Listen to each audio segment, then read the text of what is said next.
The barn. This is Carrie's room. Her bed. This is the birthday girl's mattress and everything else. She even got the TV in her room. Ain't she lucky? That's my sister. The birthday girl. Isn't she beautiful? And here is her brother, Nick.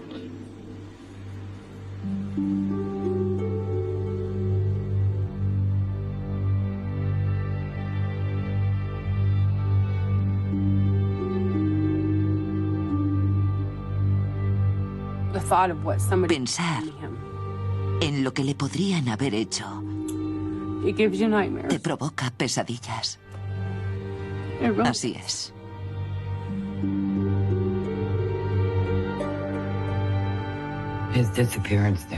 Su desaparición nunca salió en las noticias. No era noticia para ellos. Solo lo era para nosotros.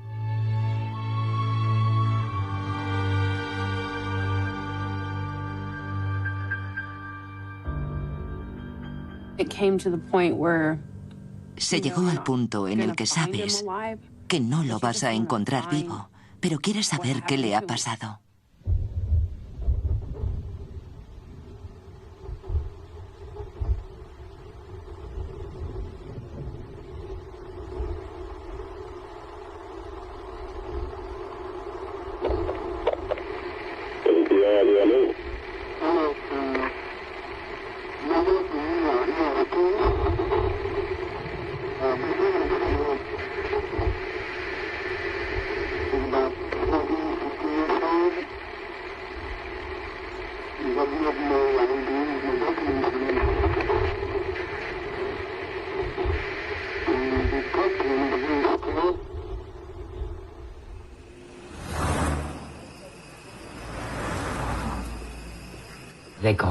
Me llamaron al trabajo cuando no estaba allí. Dejaron un mensaje diciendo que alguien en España tenía a Nicholas. Él quería volver a casa. Mi madre me llamó. Estaba en el trabajo.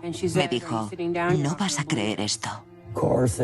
Claro, que era misterioso, emocionante, preocupante. Era una mezcla de sensaciones. Me quedé pasmada, perpleja. ¿En España? ¿Eso no está en el otro extremo del país? ¿Cómo ha llegado hasta allí? Tienes miles de preguntas que quieres que te respondan de inmediato. Me sentí estupendamente. Emocionada. Quieres verlo, tocarlo. ¿Sabes a lo que me refiero? Y quieres que todo eso ocurra ya.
Desde que recuerdo, he querido ser otra persona.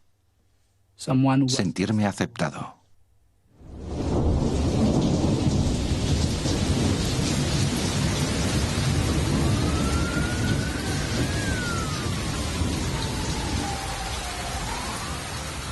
Lo más importante para mí, algo que aprendí deprisa, era ser convincente.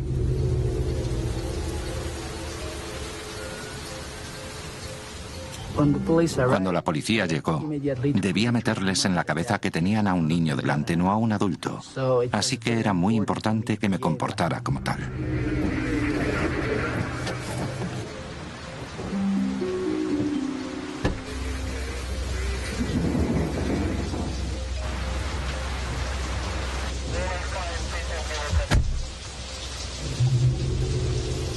Déjame ver tus manos. Chico, levántate lentamente. Me encontró con un abrigo de niño encima. Vio a un chico con una gorra que le cubría los ojos.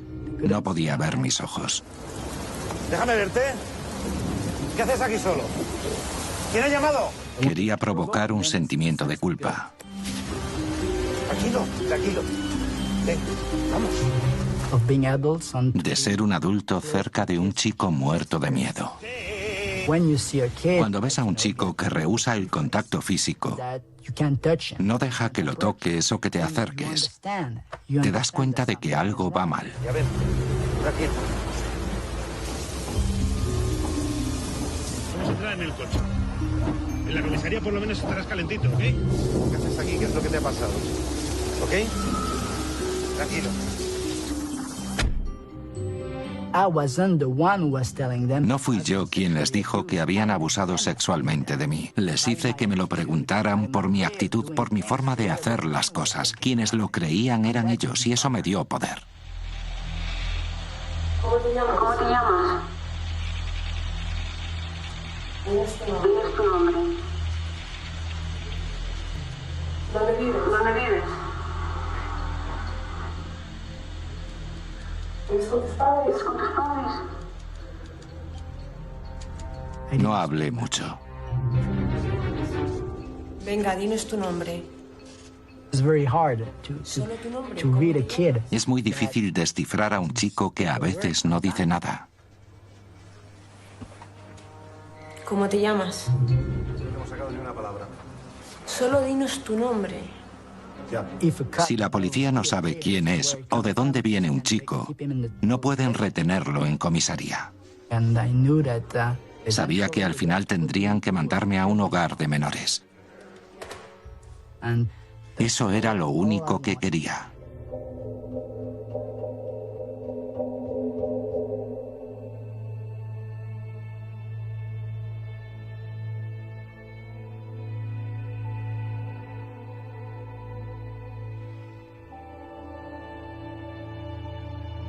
Nunca nadie se preocupó por mí.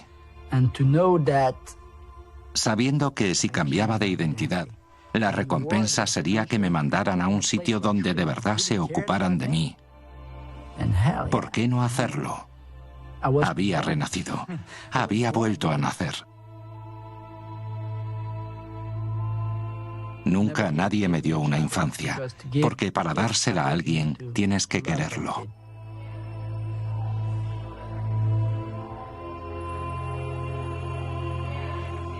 Sentía que encajaba allí. Pues ahí delante tienes la habitación. Dentro tienes sábanas. No sabían que tenía 23 años. Me consideraban uno de ellos.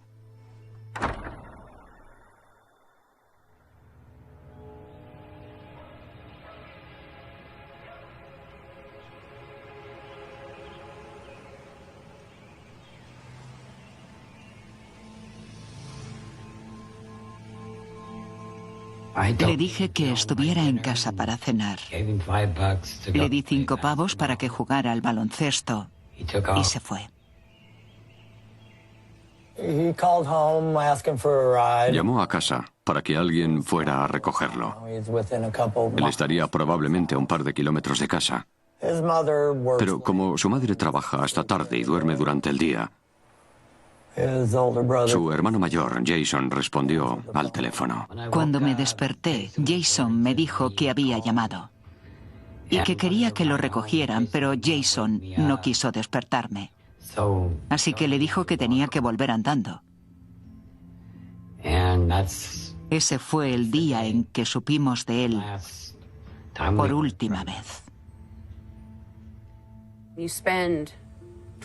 Te pasas 24 horas llorando, angustiada y preocupada. Luego enloqueces y te entra el miedo. Después intentas tomar la iniciativa. ¿Qué podemos hacer? ¿Pegaremos carteles? ¿Haremos esto? En vez de llorar, haces algo constructivo e intentas trabajar por un objetivo, que es encontrarlo. Imaginé que alguien se había ofrecido a llevarlo y que él se había subido al coche. No creo que se hubiera montado en el coche de un desconocido.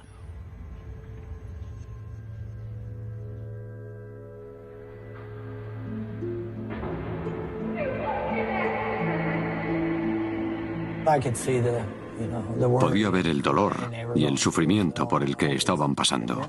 Así que siempre les decía, él está en alguna parte, reaparecerá.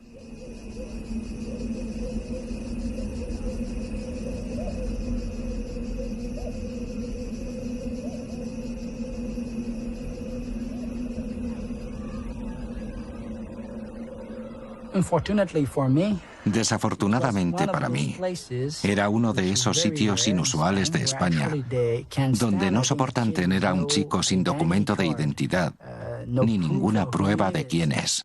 Porque me gustaría ayudarte.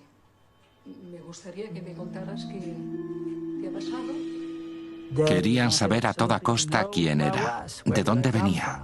Necesitaban saberlo con exactitud. Estoy yo aquí para eso, para ayudarte a ti, pero tú también tienes que hacer algo. Si no nos lo dices, si no nos demuestras quién eres, voy a tomarte las huellas y sacarte fotos. No podía permitir que eso ocurriera. Tenía que hallar una vía de escape. Las únicas opciones que tenía eran: 1, ir a la cárcel; 2, demostrarles una identidad.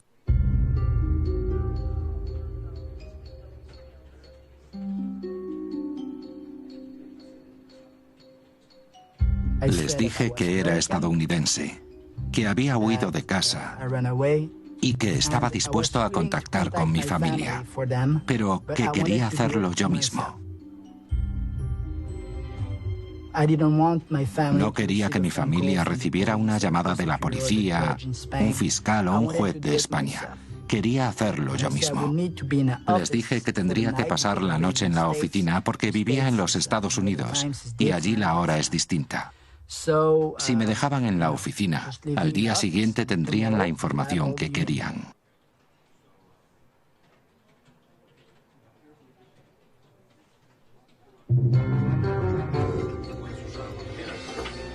Que uses todo el material que quieras.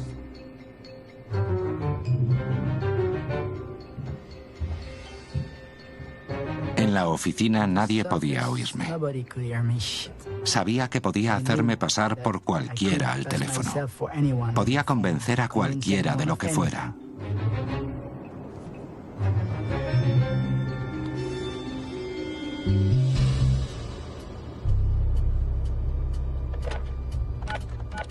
Llamé a la policía en los Estados Unidos. A la policía de Nueva York. A diferentes comisarías de los Estados Unidos. A todos les dije que era un policía español llamado Jonathan Dorren. We're sure that he's from the States, but we don't know where. How long ago was this? He's been maybe missing for a few years, and someone must be looking for him. Así que la policía dijo: tenemos cientos de carteles de personas desaparecidas. No podemos ir comprobándolos uno a uno. Lo que podemos hacer es darle el número del Centro para Niños Desaparecidos y Explotados Sexualmente de Arlington, Virginia.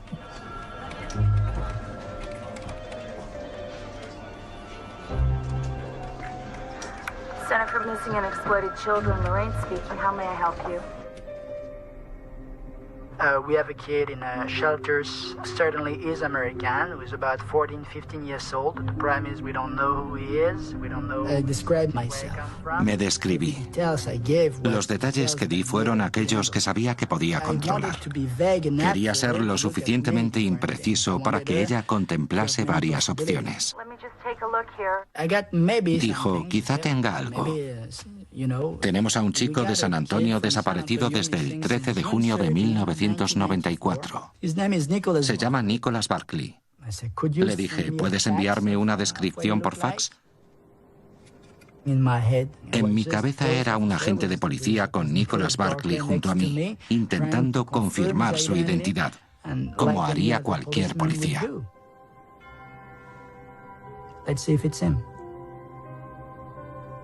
Pensé, veamos si es él.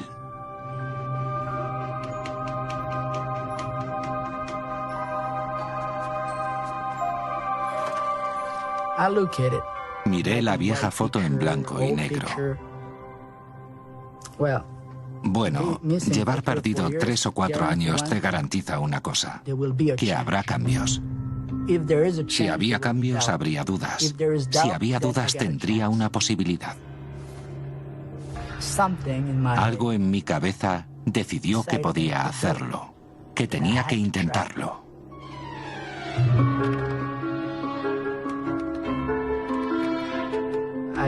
Cogí el teléfono y le dije: This is Nicholas. We got him. It's him. It's incredible. It's him.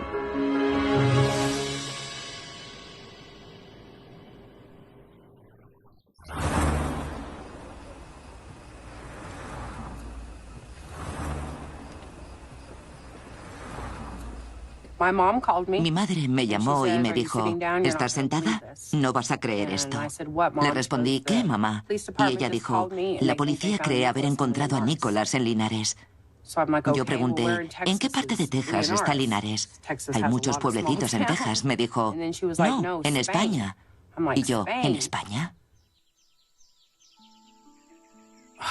¿Cómo se pueden explicar esas sensaciones? Sentí muchas cosas, desde emoción hasta perplejidad. Pensé, ¿ahora qué hacemos? ¿Cuándo lo tendremos? ¿Cuándo hablaremos con él? Sabía que después de eso, Cari y la familia contactarían conmigo, que intentarían verificarlo, llamar, ver si era verdad y dónde estaba.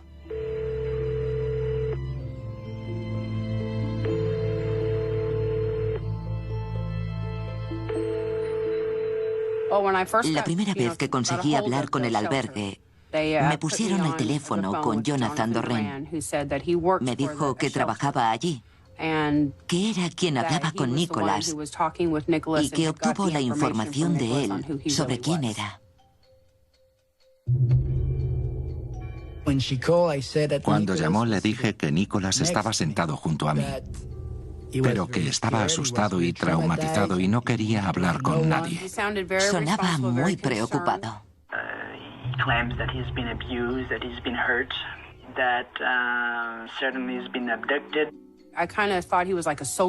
Pensé que era un trabajador social. Era muy tranquilizador. Preguntó, ¿dice algo? ¿Habla de nosotros? ¿Recuerda algo?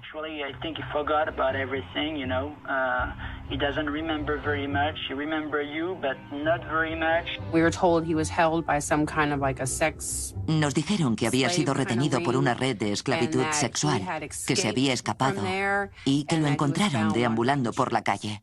Estaba destrozada, pero a la vez muy feliz. Quería oír su voz. No. De ningún modo iba a hablar con ella fingiendo ser Nicholas, porque yo no era él y ella era su hermana. Así que habría sido un riesgo demasiado grande para mí. Pero sí le dije un par de palabras. Ella empezó, hola Nicholas, ¿me oyes Nicholas? Nada. Te quiero, Nicholas. Vas a volver a casa. Voy a ir a buscarte. Voy a ir a por ti. Creyó oír. o algo parecido de una voz distante. Entonces ella preguntó, ¿ha sido él? Le dije, sí, ha dicho que la quiere. Ella se puso a llorar al teléfono. Me puse a llorar y le dije que iba a ir a por él y a traerlo a casa. Iremos por ti y te traeremos a casa. Yo también te quiero. Le lavé el cerebro.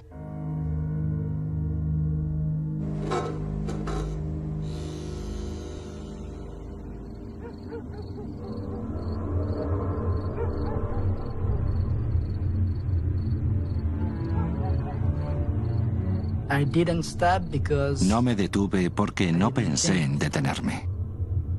No me miré en un espejo y dije, ¿qué coño estás haciendo? Para de inmediato.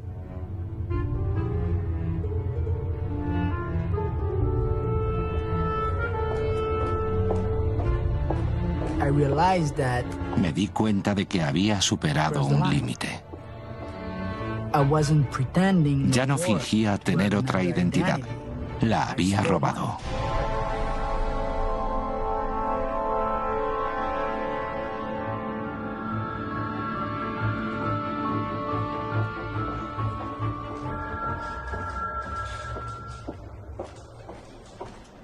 Recibí una llamada.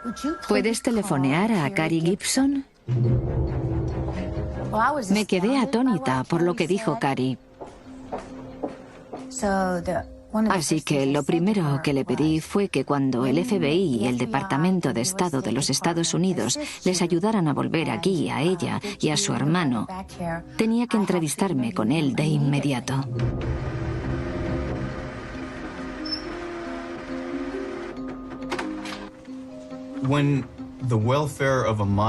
Cuando el bienestar de un menor está en peligro, nuestra reacción tiene que ser rápida e inmediata. Tenemos que ponerlos en el lugar de los padres o los tutores del menor. Generalmente, cuando un niño desaparece durante años, o bien está muerto, o no reaparece, y encontrarlo en otro país es extremadamente raro. Eso nos obligaba aún más a asegurarnos de hacer todo bien en cuanto a establecer quién era y a devolverlo con su familia. Mi principal preocupación era hacer que volviera para poder empezar la investigación y averiguar qué le había pasado a este chico. Envié a alguien lo más rápido posible.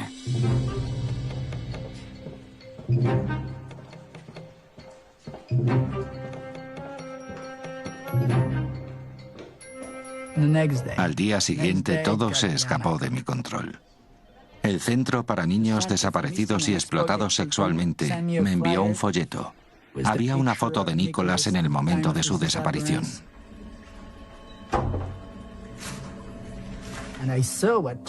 Vi cómo era el Nicholas de verdad, en color y demás. Él era muy rubio y tenía ojos azules. No se parecía para nada a mí, en absoluto. Solo nos parecíamos en que también tenía 5 dedos en las manos. Entonces pensé, voy a quemarme. Me refería al folleto. Si hubiera podido quemar la identidad que afirmaba tener y las palabras que había dicho, también lo habría hecho.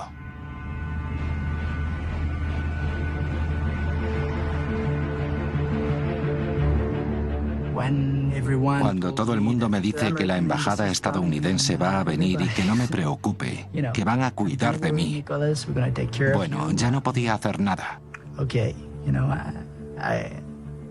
Lo único que me quedaba era pensar en cómo sería la cárcel a la que me iban a mandar.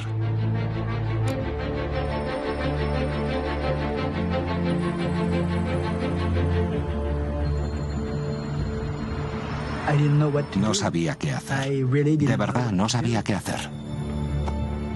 Cuando el vicecónsul llegó al centro en Linares y descubrió que Nicholas Barclay había desaparecido, dije: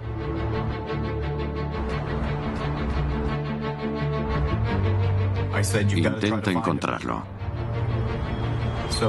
Así que fue a buscarlo por ahí con alguien del centro de Linares.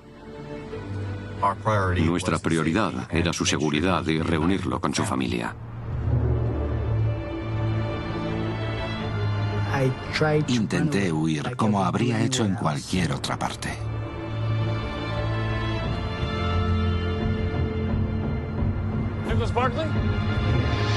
Dios no quería que abandonara ese lugar. Cuando hablé con el vicecónsul y le pregunté por Nicholas Barclay, me informó de que él hablaba inglés, de que al menos en ese momento estaba convencido de que era estadounidense.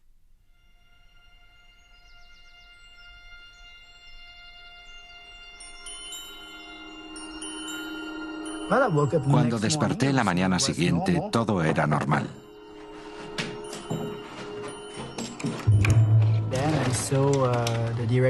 Entonces vi al director del albergue y me dijo: debes estar contento, tu hermana está de camino. Le pregunté: ¿qué quieres decir? Y me respondió: tu hermana de San Antonio viene a por ti en avión. Joder. Nunca había salido del país. No sabía qué implicaba eso.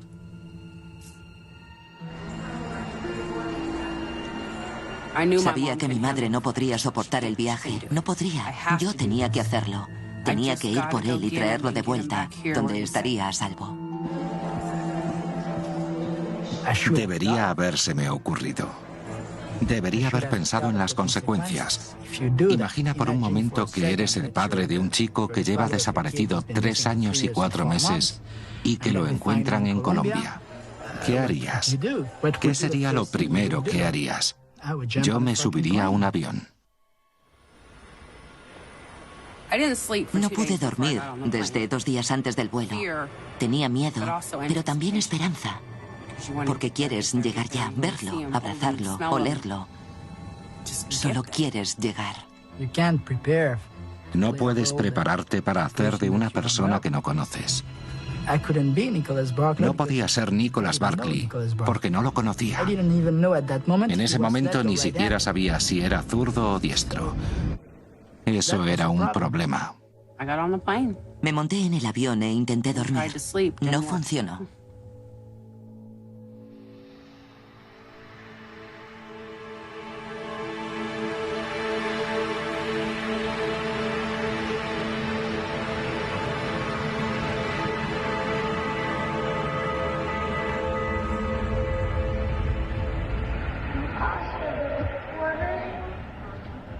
The director and everything else of this movie. This is Nick Moi.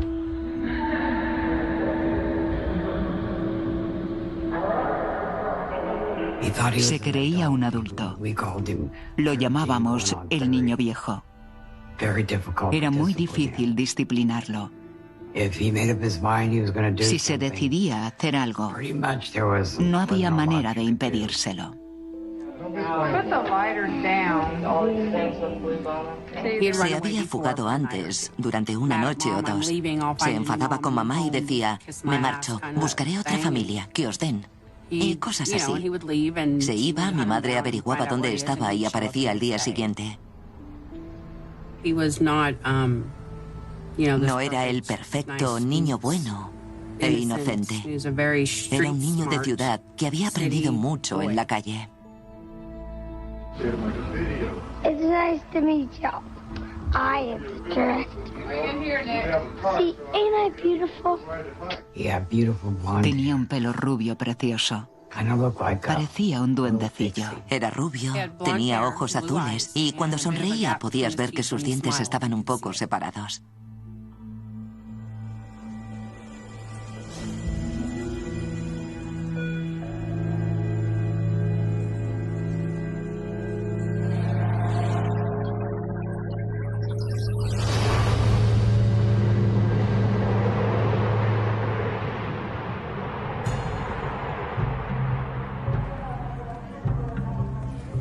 Cuando al fin tomó tierra, pienso: ¿a quién busco? ¿Qué aspecto tendrá esta gente? ¡Qué bien! Aquí se puede fumar. El aire olía diferente. Había mucha menos gente de lo que esperaba.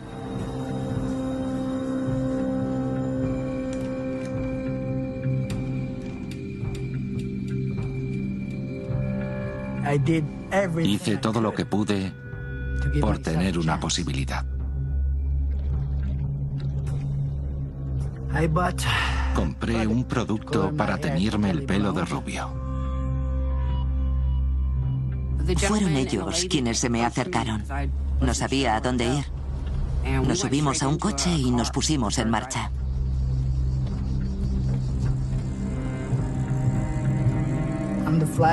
En los informes ponía que Nicholas tenía 3 tatuajes. En el albergue había una chica que hacía pequeños tatuajes como esos, pero no era una profesional, era una chiquilla. Le dije que me hiciera unos tatuajes como los del informe.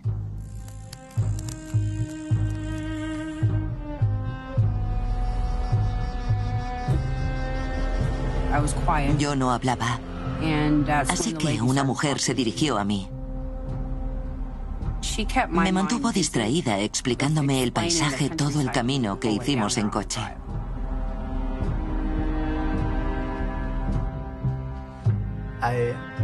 Cogí unas gafas de sol grandes, una gorra, un pañuelo y unos guantes. Pensé que si no podía verme, no podría decir que no era su hermano.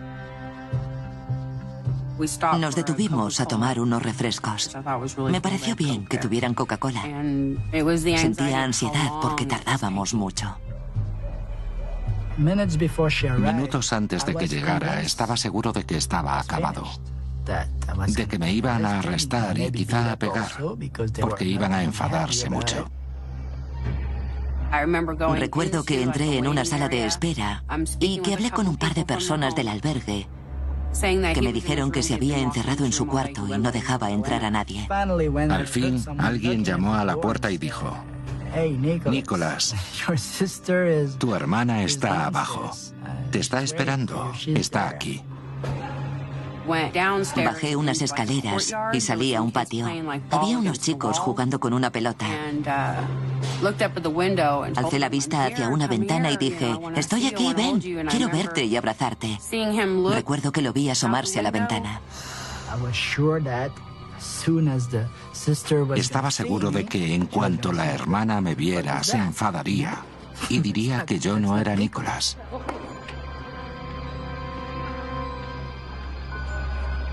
Esperé unos 10 minutos. Sabía que iba a perderlo todo. Sabía que no podía esperar más, que no podía irme y desaparecer. Así que abrí la puerta y bajé.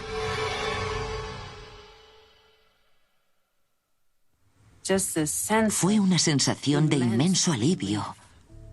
Poder verlo, tocarlo, besarlo, abrazarlo. Me quedé asombrado. Está aquí. Estoy con él. Lo tengo. Ella no esperó ni siquiera un segundo o 2. Se me abalanzó, me estrechó en sus brazos y dijo: Nicholas, tenía miedo de que no te reconociera. Reconozco esa nariz. Recuerdo que le toqué la nariz y le dije: reconozco esa nariz. Se parece a la de tu tío Pat. Me dijo que no me preocupara, que todo saldría bien, que todo iría perfecto, que me reconocía. Simplemente dijo que me quería. Y no añadió mucho más hasta que todo el mundo se fue. Solo Dios sabe por qué ella haría una cosa así. Pero algo de lo que estoy seguro es que no había otra salida. Había venido por mí y quería que me fuera con ella. Fuimos a la sala de visitas y me enseñó docenas de fotos. Fotos, fotos, fotos y más fotos. ¿Te acuerdas? Esta es de mamá, en la casa donde vivíamos antes de que desaparecieras. Esta es de cuando jugabas con Scotty. ¿Te acuerdas? Esta es de... Él decía: Jason está igual. Cody ha crecido mucho. Mamá está exactamente igual. ¿No ha subido de peso? Quería saber si el abuelo seguía siendo un capullo. Me dijo que echaba mucho de menos a la abuela. Recuerdo que vi su tatuaje de una cruz justo aquí, en la mano.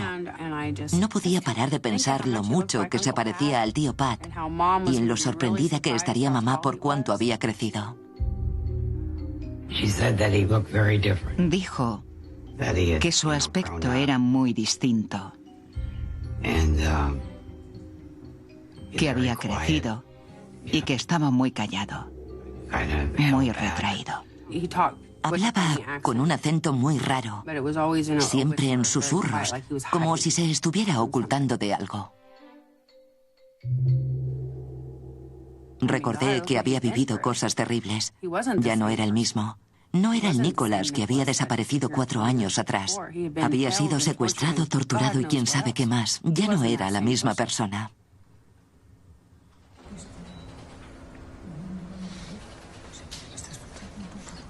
La juez de Linares quería asegurarse de que hubiera base legal para la afirmación de Nicholas de que era el hermano perdido de Cary Gibson.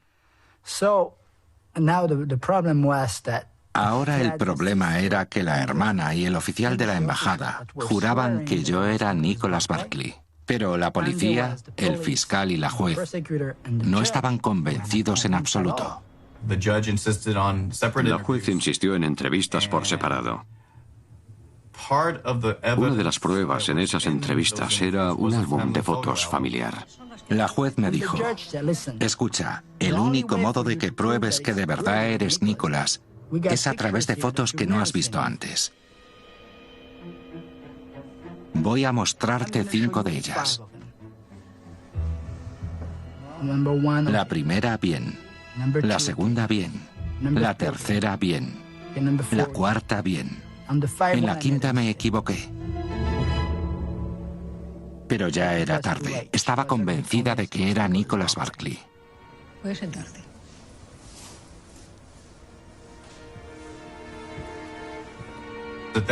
En ese momento no tenía manera de no reconocerlo como ciudadano estadounidense.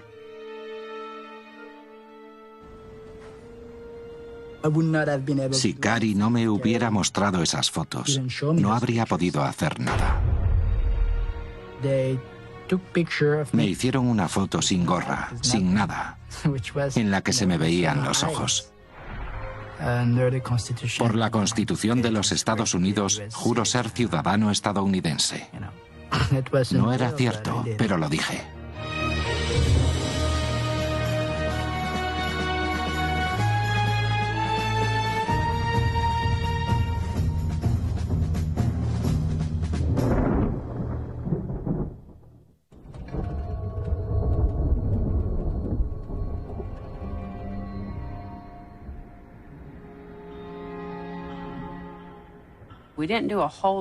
No hablamos mucho la noche antes de montar en el avión. No fue incómodo, solo era un silencio casi tranquilizador. Podía oírlo respirar. Y me sentí en paz.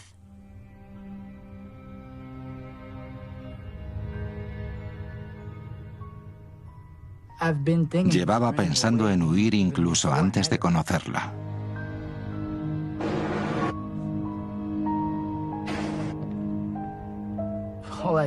Solo tenía que coger un taxi, ir a la estación de tren y comprarme un billete para salir de España. Podría haberlo hecho en pocos minutos. Nada me lo impedía. Salí un par de veces al vestíbulo, preguntándome si hacía lo correcto o no.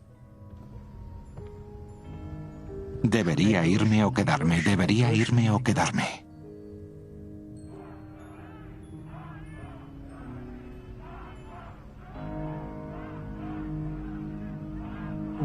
Cuando nací, no creo que hubiera mucho amor. En aquel entonces mi madre era muy joven. Tenía 17 años cuando conoció a un hombre mayor que fue mi padre, un argelino. Mi abuelo era muy racista y al enterarse de que su hija pasaba las noches con un argelino, quiso que mi madre abortara. que se librara de mí incluso antes de que naciera.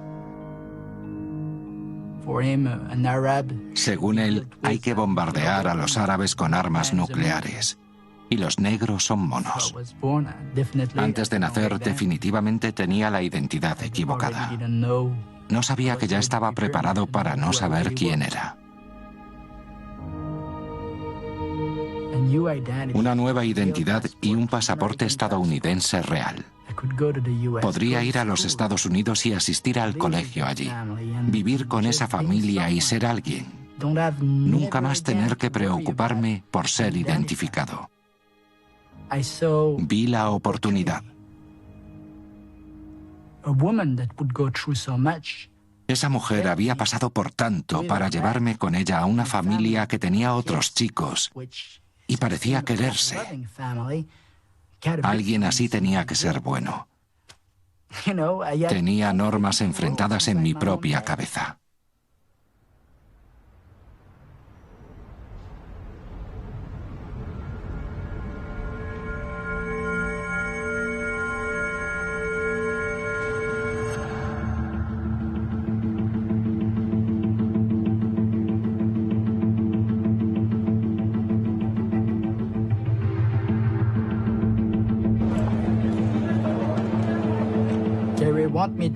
Carrie quería que yo fuera Nicholas, pero ¿y si los demás no querían que lo fuera?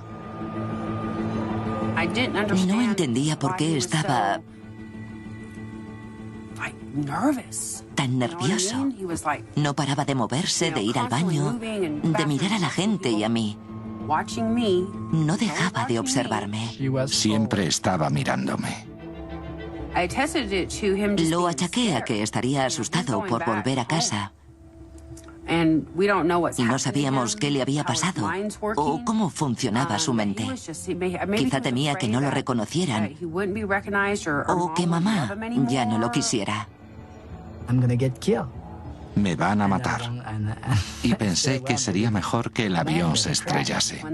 Cuando nos llamaron a embarcar, le di con el codo a Nick y le pregunté, ¿estás listo para ir a casa? Dijo, lo estoy, vámonos de una vez y volvamos a casa. Entonces subimos al avión.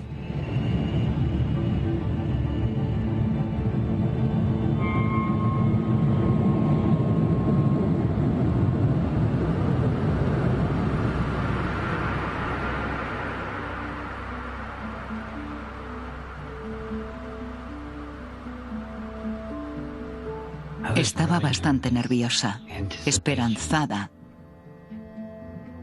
y muy feliz. Esto era un acontecimiento familiar y fuimos todos juntos.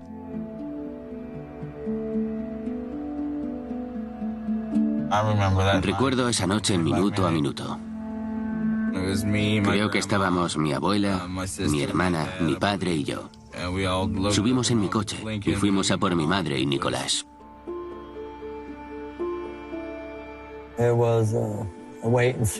Todos estábamos expectantes, pero también emocionados. No sabíamos qué esperar.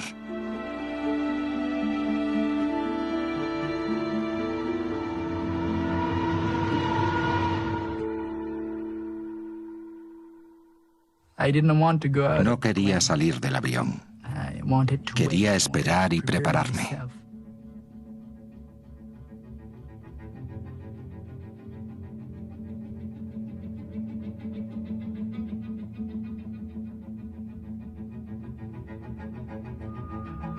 No tenía un plan o una estrategia. Sabía que no había escapatoria. No podía dar marcha atrás.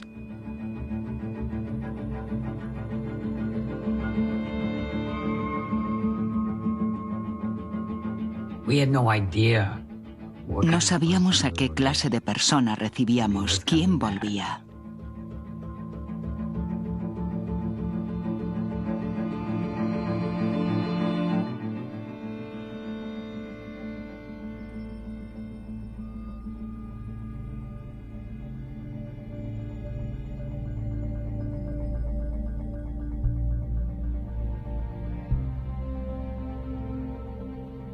Quería correr y abrazarlo, pero él vaciló.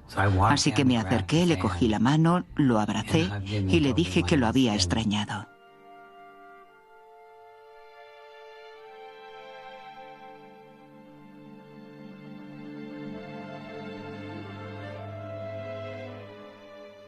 Había cambiado muchísimo. Era increíble. Pero entonces me dije que había pasado por algo horrible y que ahora sería totalmente distinto. Solo recuerdo a mis hijos, a mi madre, a mi esposo y lo felices que éramos. Iba totalmente cubierto y eso me asustó. Pensé que el chico estaba perturbado, solo por su aspecto.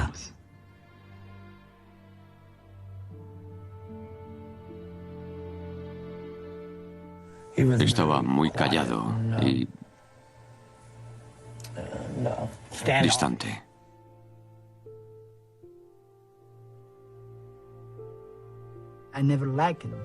Nunca me ha gustado que la gente me toque. Y ya no puedo cambiar. Así que cuando me rodeó con su brazo, debió de haber notado que eso no me gustaba.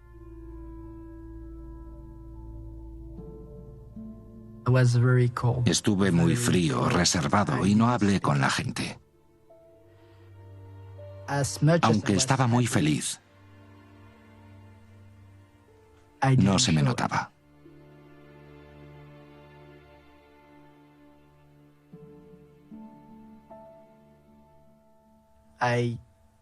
Tenía un límite delante de mí. No quería estropearlo todo.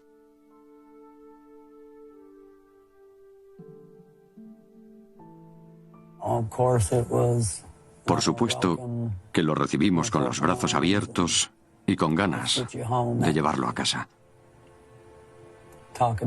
Ya hablaríamos luego, ahora nos íbamos a casa.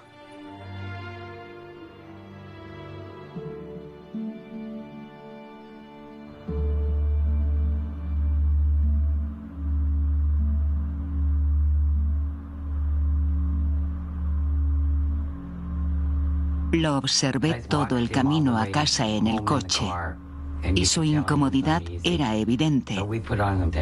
Así que pusimos una cinta para que se sintiera más cómodo.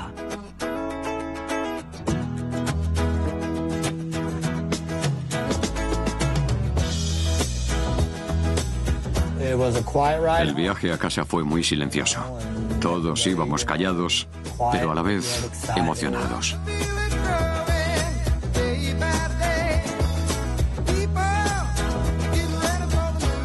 No podía quitarme la sonrisa de la cara en ese momento, sinceramente. Fui con una sonrisa todo el camino a casa.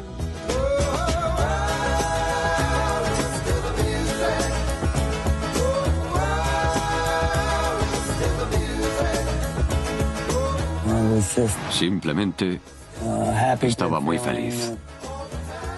Nuestro añorado Nicholas estaba en casa. Tenía mucho más que una familia. Ni en sueños había imaginado esto. Nunca soñé con llegar a estar en un sitio donde fuera amado. Y mucho menos con tener una familia de verdad.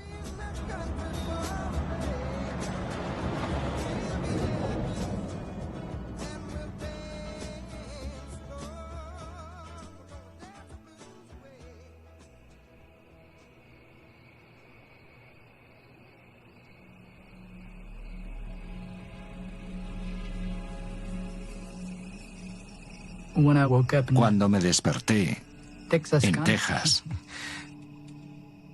lo que vi no fue exactamente lo que esperaba.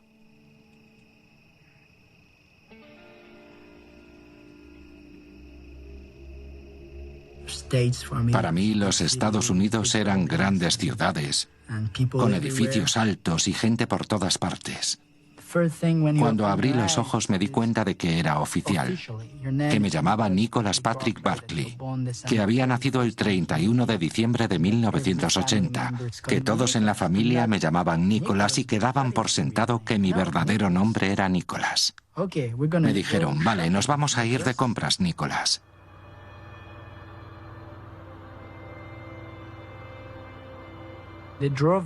Me llevaron a dar una vuelta y sabía que tenía que reconocer algo, pero también sabía que no podía, porque nunca había estado allí. Vimos a gente que conocía a Nicholas antes de su desaparición. Dije que no los recordaba, que me sonaban, pero que no me acordaba. Les dije que había perdido la memoria. Está traumatizado. Por eso no recuerda nada, debido a todo lo que ha pasado. Recordé algo. Vi una foto de Nicholas en la que hacía así con los dedos. Era su forma de saludar. Lo hice un par de veces cuando estuve con ellos. Era lo único que sabía hacer como él. Me decía a mí mismo que Nicholas Barkley podía volver a su casa cualquier día. Esa era mi principal preocupación y me inquietaba mucho. No podía evitarlo. ¿Y si aparece? ¿Y si entrara por la puerta y dijera, hola, he vuelto? Ya sabes. Pensamos que lo mejor para él sería llevar una rutina normal. Levantarse, desayunar, hacer algo, comer, cenar, ver una película. Lo normal en una familia. Solíamos hacer cosas juntos. Me llevaba a dar una vuelta en coche. Hablábamos y escuchábamos música.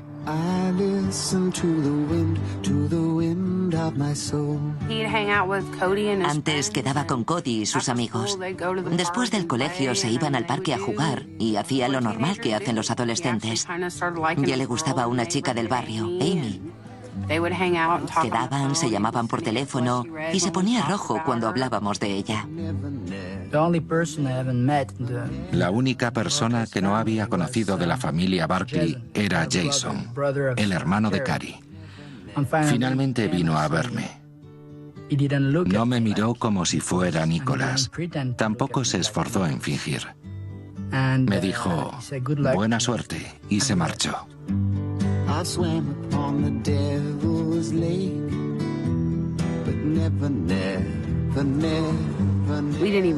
Ni siquiera hablamos de lo que había pasado, porque pensamos que llegado el momento se abriría a nosotros.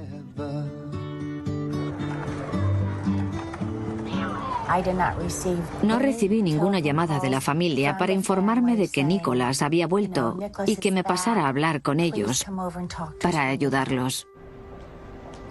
Pensaba que era imperativo que se le entrevistara de inmediato. Quedé en verme con Nicholas en el Centro para Niños Desaparecidos de San Antonio para una primera entrevista. Me presenté a Nicholas. Le dije por qué estaba allí y que el propósito de la entrevista era obtener un relato de su rapto que nos ayudara a localizar a sus secuestradores. Lo único que sabía de Nicholas era lo que había leído en sus carteles de desaparecido. No es que la gente no pueda cambiar en 3 años, pero esta persona no parecía tener 16 años. Tenía una barba incipiente y de color oscuro.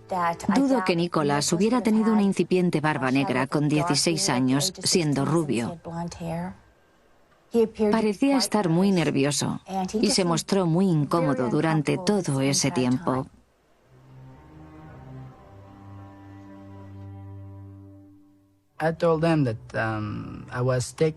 Le dije que unos militares me sacaron del país, que me secuestraron, me subieron a una furgoneta y me llevaron en avión a sitios que nunca supe cuáles eran, que nos tenían en habitaciones con varios chicos. Les aplicaban cloroformo y se despertaban en un sitio que no conocían.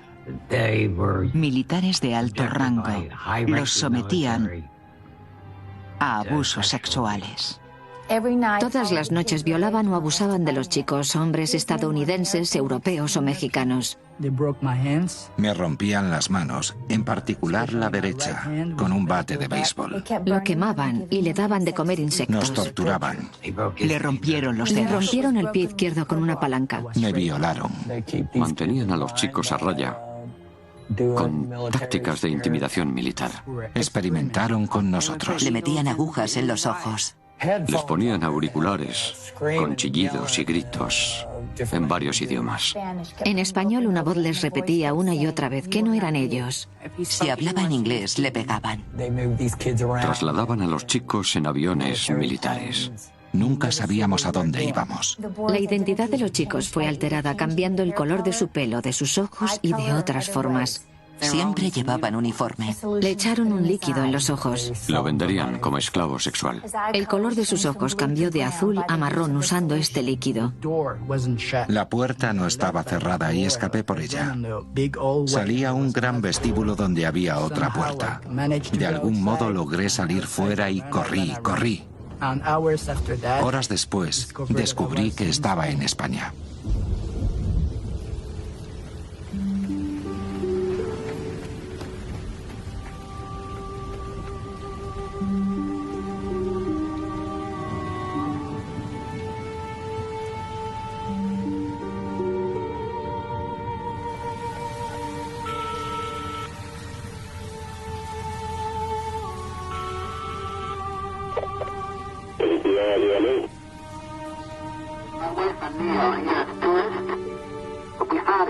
Which is about 14, 15 years old. He doesn't have no IDs, no documents on him, but you can see he's very young.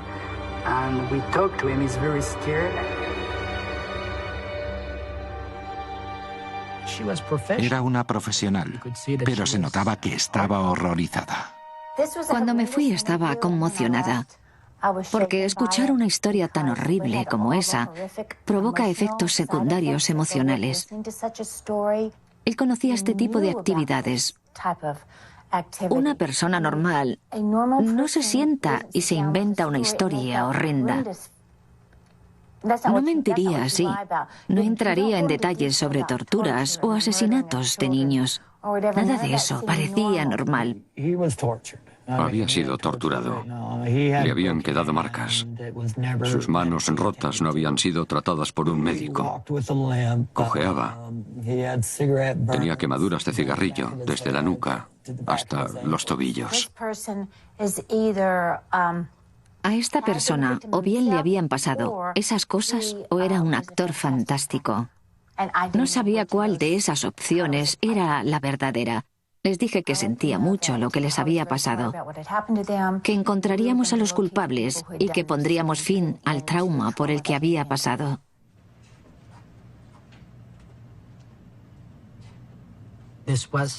Esa fue la última prueba. Había ganado. Se acabó el juego. Tenía pasaporte, todos en la familia decían que era Nicholas Barkley, nadie me investigaba. Nadie que yo supiera sospechaba.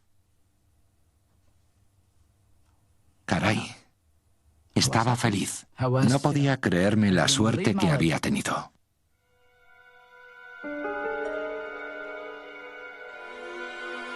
My name is Charlie Parker. I'm a private investigator. Hey, how are you doing? Say, I want you to do something for me.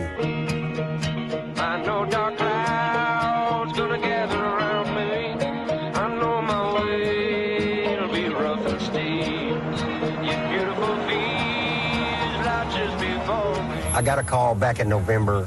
En noviembre recibí una llamada de la productora de televisión Hard Copy. Me dijeron que un chico que llevaba perdido 4 años había reaparecido. Querían que lo encontrara para poder hacerle una entrevista. Primero tuve que averiguar dónde vivía su madre. La encontré y fuimos al norte de San Antonio para hacer la entrevista.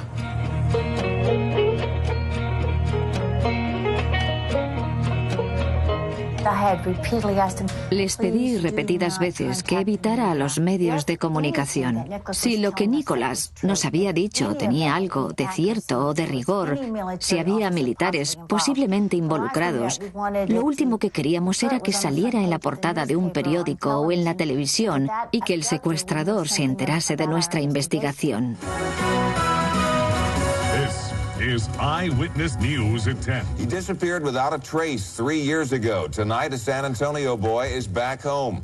Nicholas Barclay is now 16 years old. He vanished when he was 13. Nicholas says he was kidnapped and taken to Spain. He says for 3 years he was repeatedly drugged, beaten, and raped, all part of a sex slave operation involving dozens of missing children. Well, Bob, the FBI is not taking this case lightly. The reason? Somehow a 13-year-old boy from San Antonio ended up in Spain without a passport.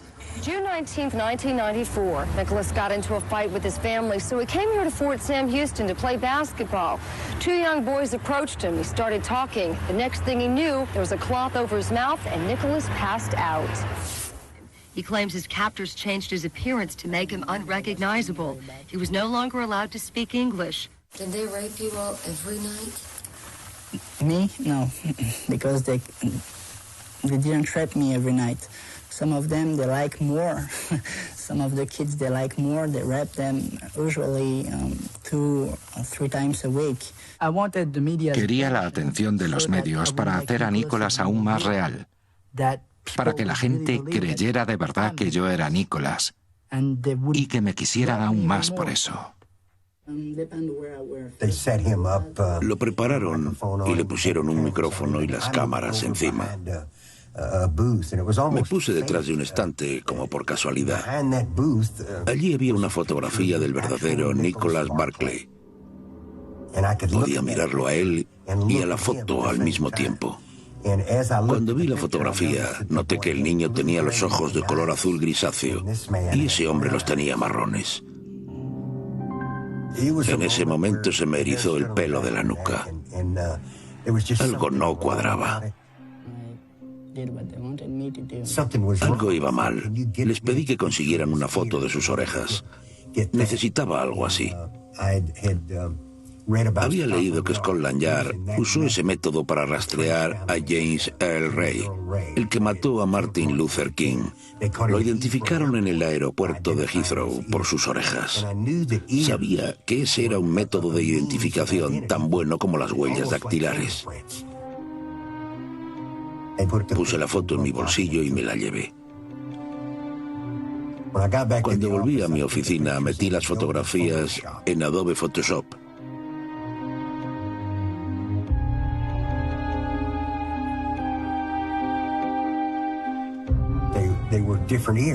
Las orejas eran distintas. Supe de inmediato que ese no era en absoluto Nicholas Barclay. Pensé que había pillado a un espía. Pensé que tenía un auténtico espía. ¿Por qué si no vendría un tipo aquí y se haría pasar por otra persona? ¿Por qué lo haría? Telefoné a Nancy Fisher. Le dije que ese chico era un impostor, que no era él y que las orejas no coincidían. Le pedí que tuviera mucho cuidado de no interferir con la investigación federal. La gente no está acostumbrada a que le hablen de orejas. Creo que eso la sorprendió y no sabía de qué le hablaba. Pensé que no tenía derecho a cuestionar una declaración de que ese era un miembro de su familia. Porque, ¿cómo se iban a equivocar? Nadie se equivocaría con algo así. ¿Qué más querían? Podía probar que sus orejas eran distintas. ¿Por qué iban a acoger a un extraño? Ni siquiera era alguien de este país, sino de otro, que hablaba con acento francés. Este tenía que ser Nicholas Barclay. Era algo escandaloso. No podía haber hablado con nadie que no hubiera leído sobre esto, que no me dijera: conozco a mi niño, conozco a mi propio hijo, lo sé con mirarlo a los ojos. Es como cuando te reencuentras con gente con la que fuiste a clase con 19 años.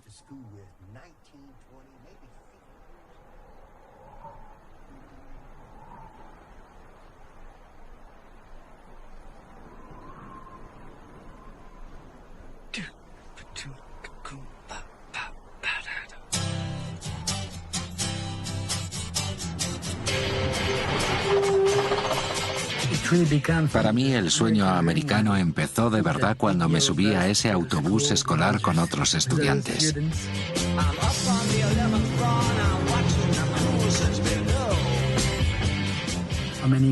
¿Cuántos franceses adultos montan en autobuses escolares para ir al colegio en los Estados Unidos?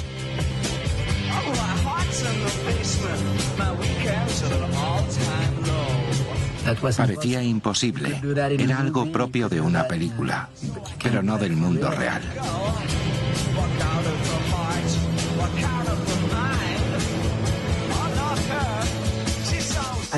Había conseguido volver a ser joven, oficialmente, con un pasaporte. Tener una segunda oportunidad para ir al colegio y tener éxito.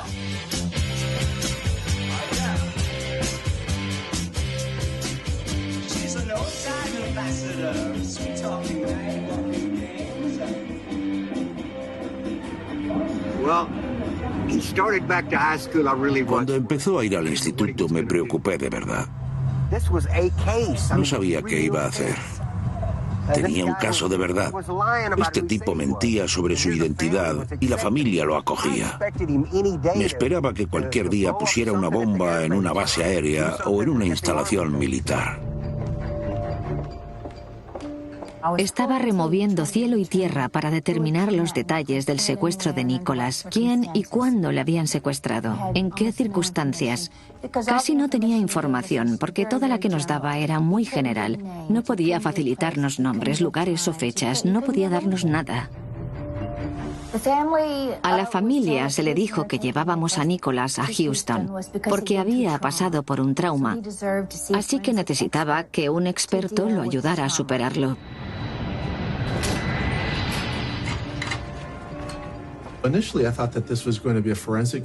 Pensé que se trataría de una entrevista para averiguar más sobre la gente que lo había secuestrado.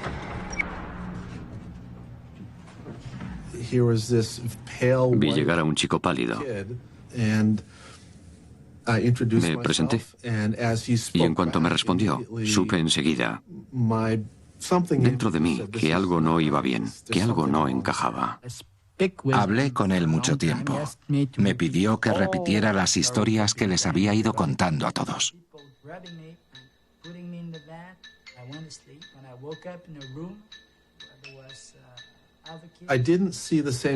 No vi los mismos cambios fisiológicos en su postura corporal, en el tamaño de sus pupilas o en su ritmo cardíaco que normalmente vería en alguien relatando una vivencia traumática.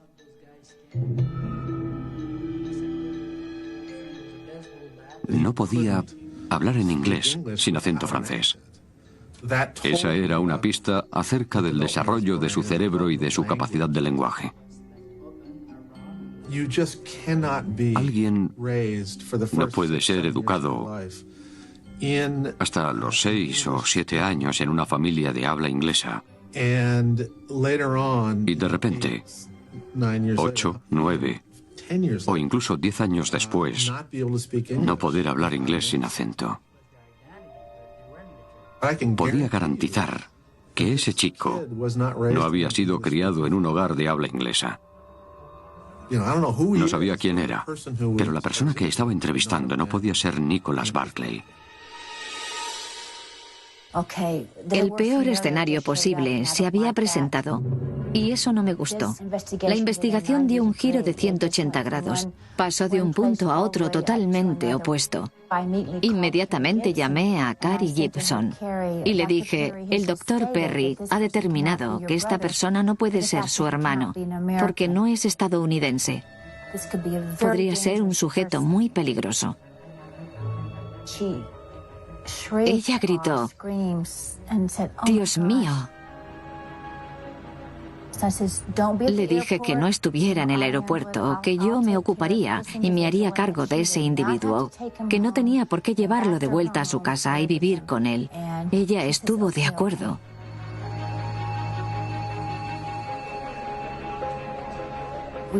Volamos de vuelta a San Antonio y Carrie nos estaba esperando. ¿Cómo?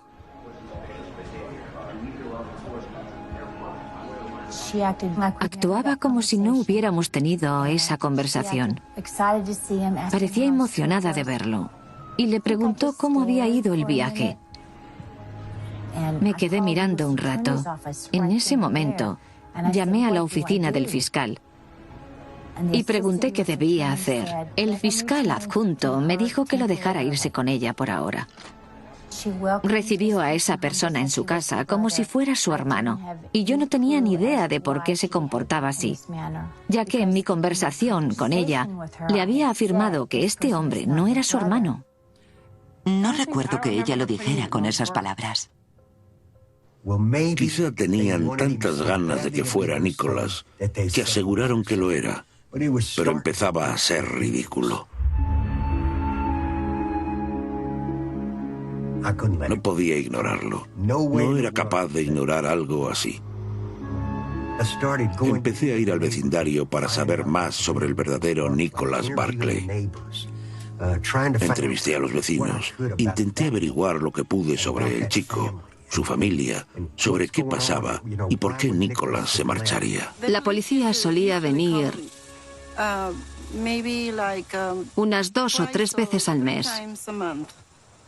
Se peleaba con los chicos, con su novio o con el otro hijo. Hablé con mucha gente y todos me dijeron que Nicholas daba problemas, que llegaba muy de noche a casa. Todos hemos tenido discusiones familiares, pero es raro que llamemos a la policía y que tenga que venir. Eso me hizo pensar que había algo más allá de lo evidente. Y claro que lo había.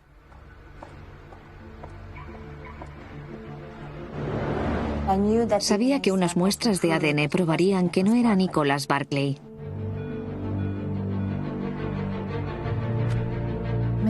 La señora Dollarhide me dijo que ese era su hijo, que no tenía por qué darme muestras de sangre para el ADN y se tumbó en el suelo, literalmente. Dijo que no podía llevármela, que no podía obligarla. No quería ir a ninguna parte con el FBI, pero no recuerdo haberme negado. Me quedé pasmada. Nunca había visto una reacción así. Su actitud no era solo apática, era hostil. Para ser sincera, no sé en qué pensaba esos días. Mi principal objetivo en la vida era no pensar. No necesitábamos demostrar quién era, sabíamos quién era. Ya no los veía como una familia doliente y mortificada, sino como una muy cuestionable. No había razón para que aceptaran a un extraño en sus vidas, a no ser que tuvieran algo que ocultar.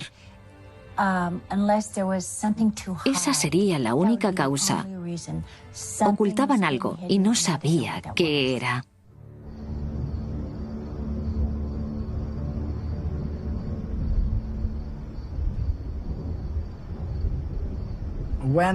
Cuando Beverly se negó a dar una muestra de sangre, me empezaron a entrar las sospechas. Sabían que no era Nicholas. No se creían ni una palabra de lo que les contaba. Pero se les daba bien aparentar lo contrario. Vamos. ¿Quién no se daría cuenta?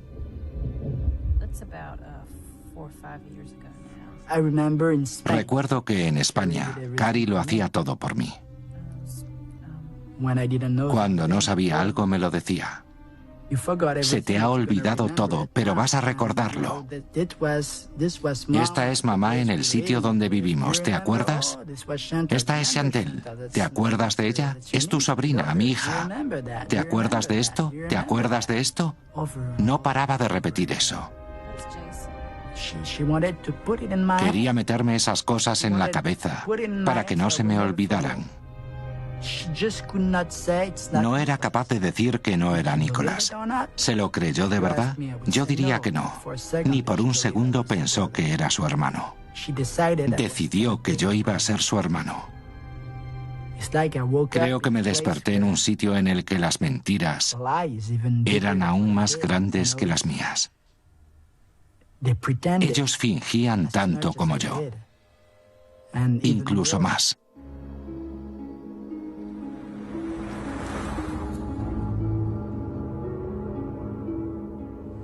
No paraba de pensar en ese chico, Nicholas Barclay.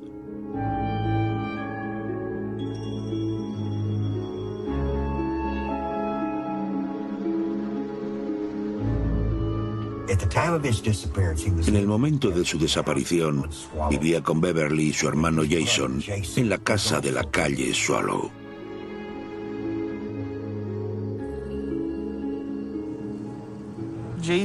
Cuando Jason, el hermano mayor de Nick, se mudó con ellos, esa casa cambió. Antes de eso, Nick y su madre parecían muy unidos.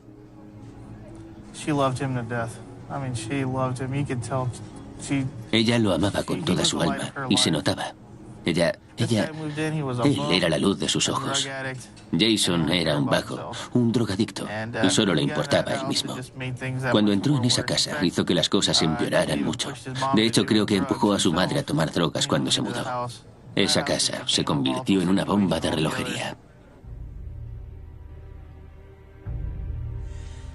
Descubrí en los archivos de la policía que unos meses después de la desaparición, Jason había llamado a la policía para avisar de que su hermano había intentado irrumpir en su casa. Esto se ve constantemente. La gente hace cosas como esa para hacer creer que alguien sigue vivo. Empecé a atar cabos e imaginé que algo le había pasado a ese chico en esa casa.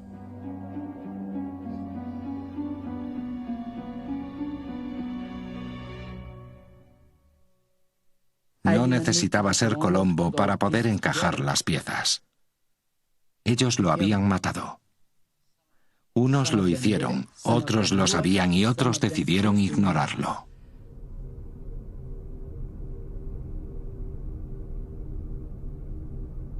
Ya no estaba preocupado porque Nicholas volviera a casa. Ni Nicholas Barclay ni su madre cooperaban, así que necesitábamos una orden judicial para obtener esas muestras de sangre. Ya no podía fingir ser Nicholas y actuar como él. Llevé a 2 o 3 agentes conmigo para ir a recogerlo. Dentro de mí me sentía cada vez más agresivo. Raro. No podía continuar. Obtuvimos las huellas de sus dedos y sus palmas. En unas semanas se las enviaríamos a la Interpol y a las embajadas para ver si esas huellas coincidían con algo que tuvieran en sus registros. Intentaba encontrar una vía de escape no solo de San Antonio, Texas, sino también de mi mente. Nicholas estaba cada vez más nervioso y enfadado. Pensé que intentaría huir, y si lo hacía, nos iba a costar mucho dar con él. Empecé a seguirlo. Empecé a hacer guardias en la casa de Beverly y a anotar las matrículas de los coches que iban a verla. Cogí una navaja y me corté la cara. Todo se hacía cada vez más grande, como una bola de nieve. Les demostré que estaba bajo una enorme presión. El 3 de marzo de 1998, el agregado del FBI en Madrid, España, llamó y me dijo: «Lo acabamos de identificar». Le respondí: «¿Está de broma?». Sabía que todo se vendría abajo en cuestión de semanas. Añadió: «Le voy a enviar por fax enseguida los informes que tengo». Accedió a quedar conmigo. Pedimos tortitas. Empezamos a comer y le dije que había enfadado mucho a su madre. Él respondió: «No es mi madre y usted lo sabe».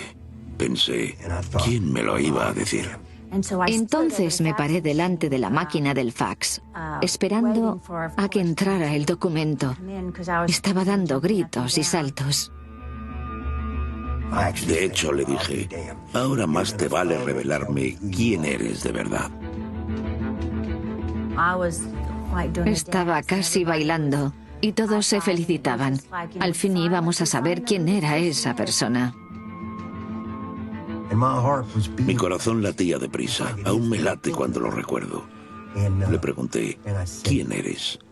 Respondió: «Soy Frederick Bourdin y me busca la Interpol». La muestra de huellas me dijo que no tenía 16 años, sino 23, que no era estadounidense, sino francés, que no era Nicholas Barclay, sino Frederick Bourdin. Crecemos en los Estados Unidos creyendo que la Interpol es el dios de los policías. Es lo más alto a lo que puedes aspirar en Polilandia. Entonces pensé, Dios mío, si lo busca la Interpol, ¿qué habrá hecho? Las opciones eran ilimitadas. Así pues, empezó a hablar. Frederick Bourdin, his delinquent activities and modus operandi.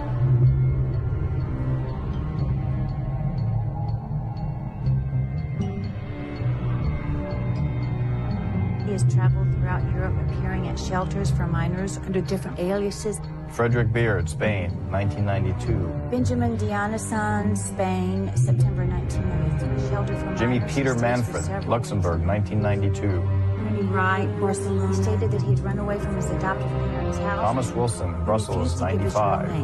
He was interned in Fernandez, Pyrenees. Alex Ross, Milan, 1993. Making false statements. Benjamin Kent, Glasgow. Casi no podía comer, no podía tragar.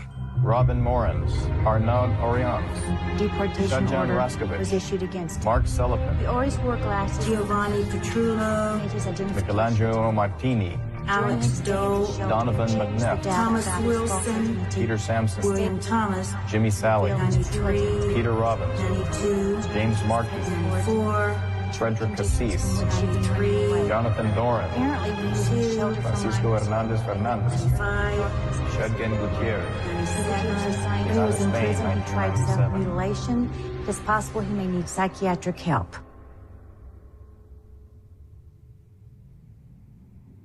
Settle in tonight, because we are about to share with you a story so bizarre it's hard to believe it's true. This is the tale of a master imposter who managed to lie his way into the United States and prey upon the most vulnerable of people. He's the only person in U.S. history ever to have assumed the identity of a missing child. Fooled even the lost boy's mother. It's hard to imagine how he could have gotten away with it.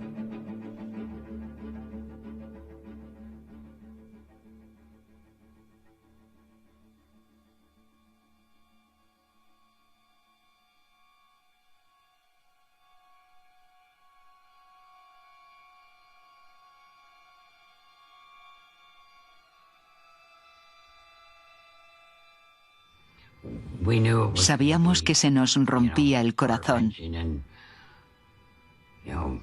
pero nunca imaginamos que no fuera él. ¿Por qué lo íbamos a perder? El primer sentimiento fue de profunda tristeza, porque no era Nicholas. Lo que nos devolvía al punto de partida. ¿Dónde está Nicholas? Esa fue la primera emoción. La segunda emoción fue... ¿Cómo pude ser tan estúpida? Joder, ¿en serio?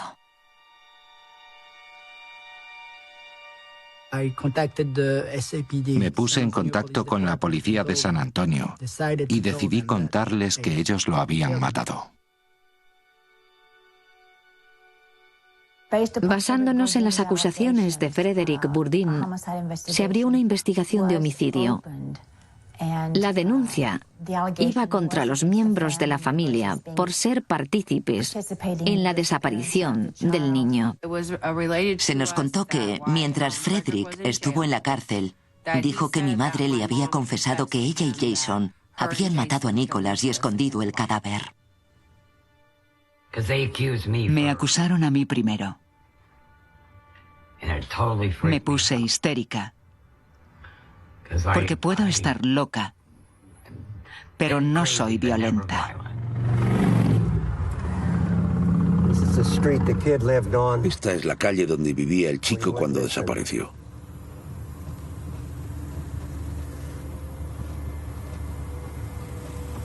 Esa es la casa.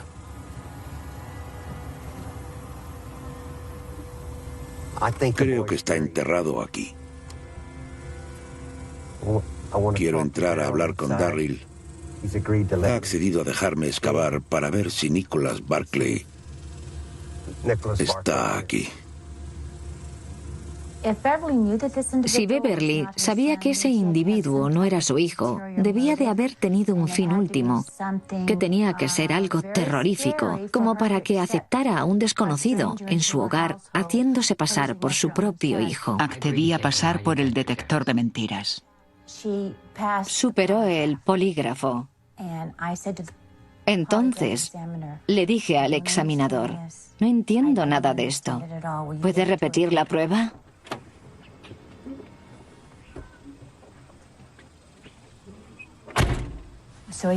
Se la volvió a hacer y la superó otra vez. Dije, tiene que haber algo mal. Al tercer intento, falló claramente en todas las preguntas. El examinador comentó, la máquina casi salta por los aires. Sus respuestas parecen ser todas falsas. Entonces le dijo, señora Dollarhide, creo que sabe dónde está su hijo y qué le pasó, entre otras cosas. Ella se irritó mucho y se puso nerviosa, se levantó y salió corriendo y gritando.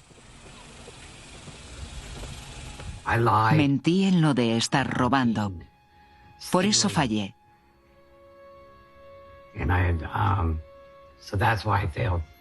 No mentí en nada de lo relacionado con Nicholas. Fue en las otras preguntas. Daryl, Charlie Parker, how you doing? So this is a house, huh? El polígrafo nos inclinó a creer que ella tenía información que se resistía a darnos. También nos pareció que Jason tenía información. Si Jason le hizo algo a Nicholas, yo no sabía nada. No puedo imaginar a Jason haciendo algo así. No estaba en su carácter, pero no sé. Sé que ni mi hermano ni mi madre mataron a Nicholas. Ni por accidente, a propósito o como lo haya contado Frederick. Eso no pasó. Los primeros días que tuvimos al perro siempre cavaba ahí atrás, junto al árbol. Un día estaba cortando el césped cuando vi trozos de plástico, como de una lona, que salían de la tierra. Tiré de ella para sacarla, pero siempre se rompía, como si estuviera enganchada al suelo. No le di mayor importancia hasta que hablamos anoche por teléfono. ¿Y el arbusto lleva ahí mucho tiempo? Había intentado contactar con Jason antes del arresto de Frederick, pero no pude. Cuando por fin lo conseguí, le hice preguntas sobre la desaparición de su hermano. Se mostró extremadamente apático con respecto a ello, e incluso no significó nada para él el que volviera. Y cuando lo vio, pensó que no era su hermano. Pero no le importó o no le interesó tanto como para decirle a su madre y a su hermana que ese no era Nicholas. No, ellas simplemente querían creérselo. Good spot. Let's see. Say he dumps him here first. And then, if he looks up. Yeah, this is good. Se mostró muy hostil y se negó a cooperar en lo más mínimo. Luego abandonó el centro de rehabilitación de drogodependientes y más tarde lo encontraron muerto por una sobredosis. Creo que Jason se convirtió en el chivo expiatorio perfecto porque ya no está aquí. Murió. Ya no se le puede interrogar. Ni nada parecido. Ni siquiera puede defenderse.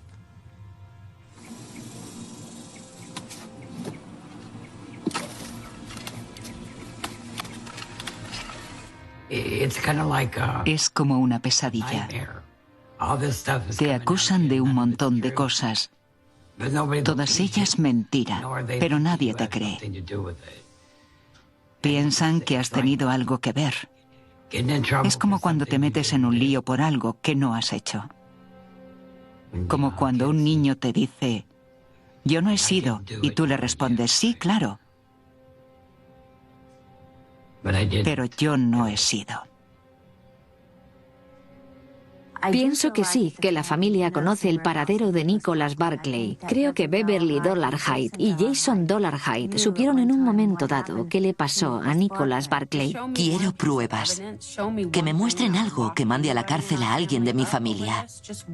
Una minúscula prueba auténtica. Back here. Let's go back here.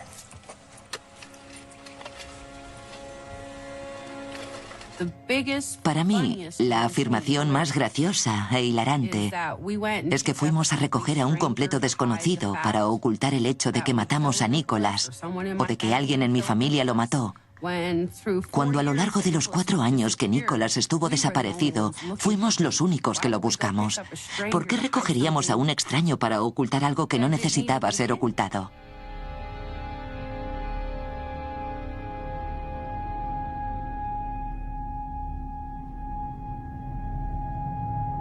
Es una más de sus mentiras. Even from behind bars, he continued to lie to families of other missing children. From this phone in his cell, Bourdin made hundreds of collect calls, claiming to have information about lost children. He even said he could help solve the highly publicized case of Sabrina Eisenberg, an infant who was taken from her home in Tampa, Florida last year. Why did you do that? You didn't have any information, did you? No. But you get on this phone and you're calling all over the world. Yes. What are you doing? Siempre está mintiendo. Y me saca de quicio que alguien pueda creerse las cosas que salen de su boca. Este chico viene y afirma ser Nicholas. Luego se revela y dice, estos que me cuidaron lo mataron. ¿Cómo se llega a esa conclusión? Ya es bastante el daño que nos ha hecho. ¿Y ahora que está en la cárcel sigue queriendo causar dolor a nuestra familia? Que se vaya a la mierda.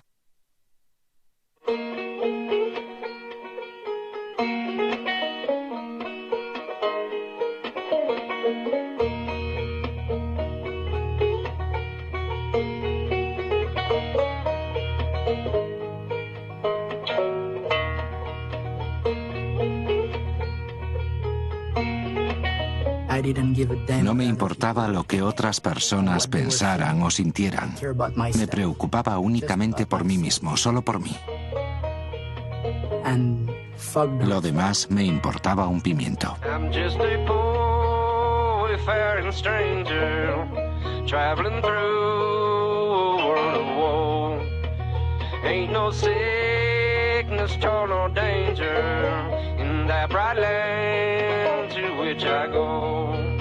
I'm going there to see my father.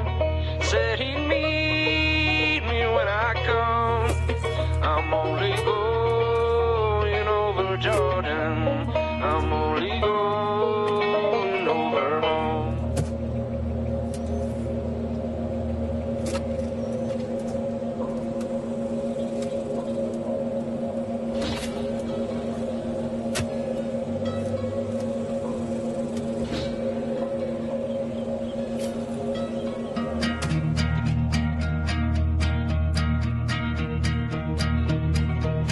I know dark clouds gonna gather around me. I know my way will be rough and steep. Yet beautiful fields lie just before me, where God's redeemed their vigils keep. I'm going there to see my loved ones, gone before me one by one. I'm only going over Jordan. I'm only going over home.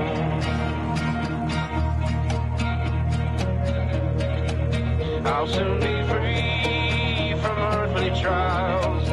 This body rests in the old churchyard. I'll drop this cross of self-denial and go singing home to God. I'm going there to see my Savior.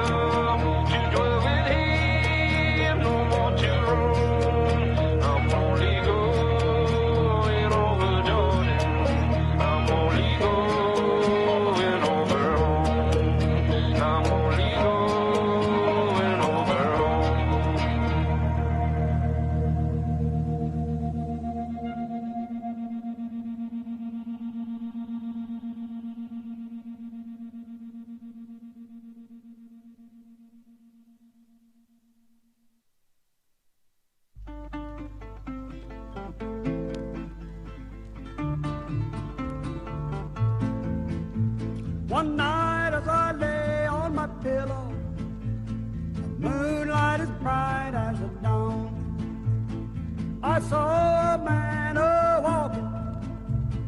He had a long chain on.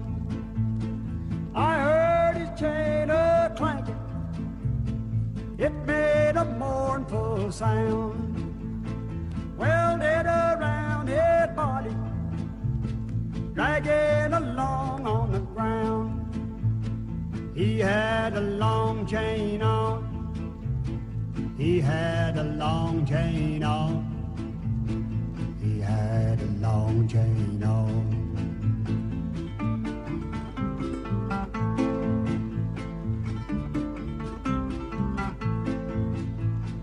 He stood beside my window.